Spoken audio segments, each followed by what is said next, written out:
Cameras all good at the back, please, yeah? All good, all rolling. We're going to start with Rory Dollard from PA, and then we'll open it up to everyone else. Rory, over to you. There's been all kinds of chat and build-up and hype for this series. Are you, as a captain, you in your happy place when the chat stops and the cricket starts? Yeah. Once I'm done here, we're good to go. So it's been a big build-up, as always. Every Ashes series is, whether it's in England or Australia. But yeah, it's great. Something that when you're a kid, you look at and go, "Oh, I'd love to be there one day." So yeah, now we're here on day before, day one of what's going to be a pretty tough and grueling 2.5 months. When it comes to the team, is it a last check on fitness with Woody, or is it a last check on the middle and seeing what you think that pitch is going to do? What's the tipping point between making that final call? Yeah, normally, see, back at home, we get the morning training, so we've done all that sort of final checks with, the last check on the wicket and see how everyone is. But obviously, we've got the afternoon, so me and Baz haven't had a chance to get that, so probably have something later on. There'll be 60,000 people sold out. I don't know if you've got a sense of it yet. The city is filling up with English fans, particularly as well. Can you sort of smell that sense of a really huge cricketing occasion? Yeah, there's no doubt that we as players know how excited everyone is for the series. We know we've got quite a few English fans coming over. Barmy Army, they go everywhere we go, but we know we've got a lot of people coming out here to support us. So definitely over the last couple of days, even when we got your time off and we try and get out and about, there's a lot of English people here. So yeah, really looking forward to what kind of reception we're going to get tomorrow. Hardly any England fans last time, 4 years with COVID. Is it a difference when you know that there's that corner of the ground pulling for you? Oh, no, yeah, no doubt. Obviously, wherever we go in the world, we get support. So yeah, last time we were out here, obviously there was a few things that were out of our hands in terms of people not being able to come out and support us like they normally would. But no, look, really looking forward to see what the atmosphere is. We know that we're obviously going to be outnumbered in terms of people rooting for England and people rooting for Australia. But now it's going to be good fun. And in terms of first balls, Ashes, it's always a talking point in the last couple of series of having an interesting first ball in either direction. Would you be happy enough with a quiet first ball, or do you want to see something exciting happen? Don't know. It depends if we battle bowl, I guess. Yeah. We'll go to Mel, then we'll open it up. Go ahead, Mel. Ben, I know that the pitch is a bit of obviously an unknown factor at the moment. I just wondered what you think might be a greater challenge in this first test, getting enough runs or taking 20 wickets? I mean, look, you can't win a test match without taking 20 wickets, so that's obviously something that every team tries to do. Don't know. Obviously looked at some of the stats around the test matches that have been played here. There's obviously not been too many, but they've all been a result. So yeah, getting runs and taking 20 wickets are both just as hard as each other.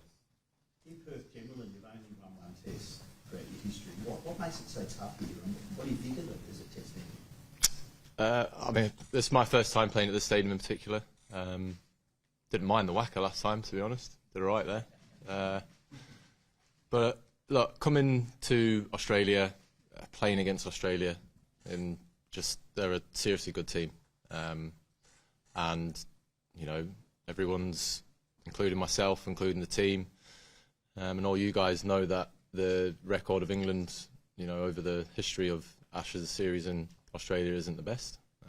But we've got an opportunity here over the next 2.5 months to sort of, write our own history. We've obviously come here with the goal, and that goal is to get on that plane mid-January, returning to England, being Ashes winners.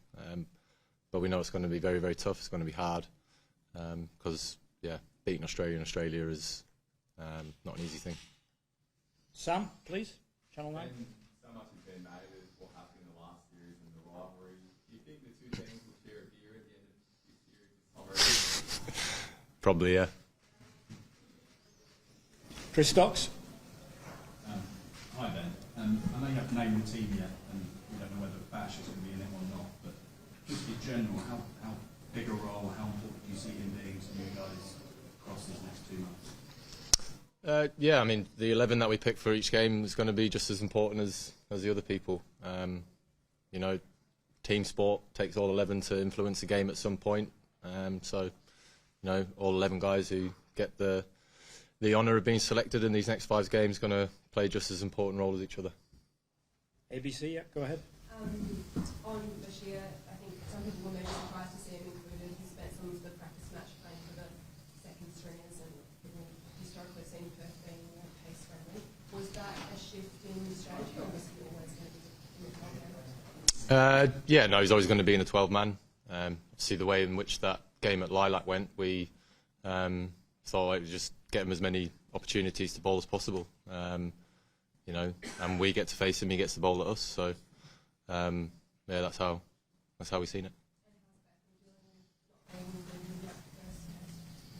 Pretty good.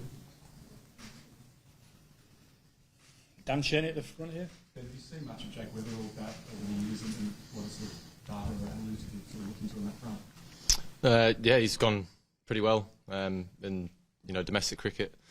He's a very good player, very strong on the wicket, very strong square of the wicket, sorry. And yeah, good player. And you know, you've obviously, we're in 2025 now, so it's very easy to be able to access any footage and stats or data, whatever you want, really, to give yourself, you know, some kind of knowledge going into a game with a new player. But yeah, no, looks a real good player. Do you remember your interaction with Brendan Doggett at Durham earlier this year? I've met him, shook his hand. We'll go Barrett here and then Andrew. What was what was it? Oh, he said it did awful because he had an Australian backpack in the room. Oh, did he? No, I didn't notice that. Barrett on our right and then Andrew at the back. Ben, just personally for you, what's happened, what you've been able to do with this team the last 4 years, does that all count on what happens in this Ashes? Or the other way of putting it is this the culmination of this journey, or is it just a significant destination for where you want this team to go? Look, I'm not. I understand what this series means in my journey as England captain. It's, you know, certainly the biggest series that I will lead this side in. I'm aware of that. Brendan's aware of that as coach. You know, Rob Key's obviously aware of that in his role as well. And, you know, I understand with all the defining series, all that kind of stuff, I get it. But for me personally, it's not going to, you know, I guess, detract, is that the right word? Yeah, away from what I've given to my role as England captain. You know, it's been 3.5 years of a lot of time and effort put into this role. Something I've thoroughly enjoyed. Wake up every morning loving what I do, because it's the greatest honour in English cricket to lead this team out. But yeah, by no means does that not mean that I'm desperate to be an Ashes winning captain. We'll take a couple more. Andrew at the back right. You played a lot of cricket against Steve Smith over the years. What's the biggest change you've noticed in him firstly as a person and then secondly as a player? Not too much change because he just gets runs against us, doesn't he? That seems to be a constant. Yeah, serious player. Has been for a very long time. Yeah, him and Joe Root, you know, neck and neck in my opinion in terms of the greatest batters of this generation. Yeah, you always want to come up with ways to try and keep the best players quiet, and that's something that obviously we're going to have to do. It'll be a hard thing to be able to do, but look, if we can keep Steve Smith, Marnus, you know, all the other guys in the batting order quiet, then, you know, we've given ourselves a good chance to achieving the goal that we want. We'll do AAP, Cricket Australia, ABC, and we'll finish with Dan Breton. Thank you. Just touching back on the work that he's only bowled 8 overs since undergoing the match, since undergoing that piece. What sort of overs could he get through in this test, and what sort of speed is he bowling at? Because we know his best is lightning. Where's he at in that sense at the moment? Well, he's flying. look, he's had his, you know, all his injury troubles and all that kind of stuff. He had his knee surgery after the Champions Trophy. I know you guys say he's only bowled 8 overs in the game, but you know he's been bowling for a long time. He has always been someone who can just hit the ground running in a game, and he's bowling rapid, which is good. Cricket.com.au, go ahead. Ben, Gus Atkinson said that it's maybe a bit of a positive that a lot of your squad haven't played a lot of cricket here. What's been your advice to the guys who haven't played a lot of cricket here and how can they succeed? I think the biggest thing for the guys who are experiencing this tour, and particularly for the first time, is, I guess for me, is just, you know, letting them know what it's going to be like. You know, given any type of personal experiences of the atmosphere is definitely different in terms of their skill. You know, we've picked a squad that, you know, obviously the best players in England. They've all proven themselves on the biggest stage that they can win games of cricket for England.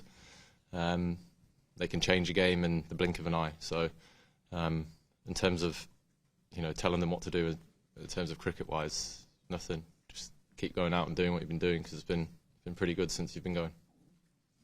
Go ahead, ABC. Do you factor into your strategy much the fact that it's now Steve Smith captaining the first test? He has a pretty different approach to attack. No. Okay, second one, just to make the most of it. We've just heard, obviously, that Weatherall is going to open. Is that any sort of difference in terms of challenge, not knowing his ball maybe as well as others? Yeah, I think it certainly does. When you've not played against someone before, you sort of, as I said at the start, you've got a vague idea of strengths, maybe potential areas that you feel like you can expose them. You know, we play against each other quite a lot now, where most teams you can go in and know how you want to operate against, you know, a certain bowler or a certain batter. But yeah, we've got all the info on Weatherall, so yeah, we'll just have to see how it goes, and yeah, hopefully another Australian batter that we can keep quiet throughout the tour. Last question, Dan. Go ahead. Hey Ben, Steve just spoke before about he doesn't think it's a good idea to get you to roll up the middle during the series. Can you just talk about that dimension of your play, where there have been, I suppose, performances in the past when, you know, essentially something happened on the field and then you know, produce something special? Like why not? Just, I don't know, just desperate to win. Is that it? All done. Thank you.